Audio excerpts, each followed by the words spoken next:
Hi, I'm Natalie Himmelberger, and today I want to discuss with you effective communication. 4 practices that you can put into place when you communicate, why effective communication is important in higher education, and one way you can de-escalate a negative situation. So thanks for joining me. The first practice I find to be very effective when communicating is using open-ended questions.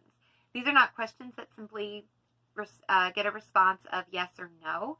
Instead, they usually begin with when or how, and it draws your other team members in. When you ask simple questions with simple answers, people often feel limited, they feel restricted, and when you allow for open-ended, they have the opportunity to discuss and explain their viewpoints and opinions. So practice open-ended questions. Active listening is a huge component in communicating effectively. We also recall this whole body listening, and you're alert, you're attentive to the speaker, and that will help you not miss any information. It will ensure that you don't misunderstand the information you're being told when you're showing that you're listening, not just waiting to respond, but truly listening. And that is also a part of assessing the person's nonverbal skills. Their nonverbal communication skills are the eye contact. It's often their facial expressions, the pauses, the silence they're utilizing, as well as the tone of voice and their posture all communicate so much more than the words they're actually speaking to you. So practice active listening when you're communicating.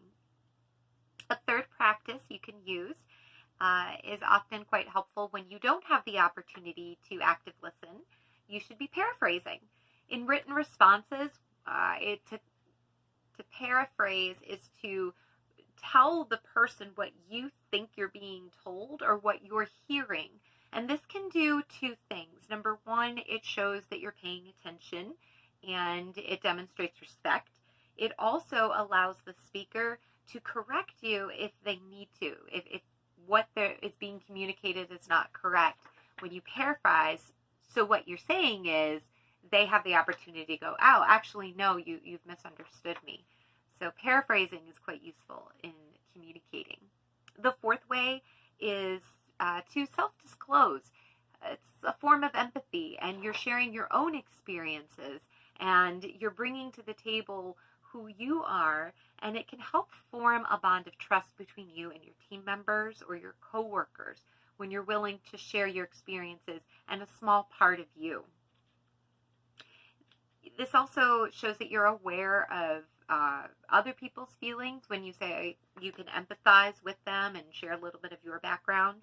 This is a huge demonstration of respect, and you can effectively communicate using this. It is often difficult to communicate in higher education, and the number 1 reason I found is because we have too many forms of it via technology. We have apps, we have websites, we have social media pages, almost an enormous plethora of opportunities in which we can communicate. And researchers found that too many forms of communication via technology was actually almost a useless form of communicating. Higher education institutions would select one form of communication and find that a great portion of their population was being ignored or missed because they weren't hearing the information, because according to the students, it wasn't the right technology. So find the right way, find the best technique, and that will help you in your communication. Now, one way you may want to de-escalate a situation is what I call rewind the tape. And this practice allows you to sit down with a team member or your whole group and discuss where the breakdown of communication happened. When you're in an escalated situation, there's often some verbal attacks, there might be some manipulation. So when you rewind the tape, it's important to stop, discuss what happened, see where the breakdown is, and then once you're there, negotiate and see if you're willing to compromise in order to resolve the conflict. So that's effective communication. I hope you enjoyed it, and thank you for joining me. Bye-bye.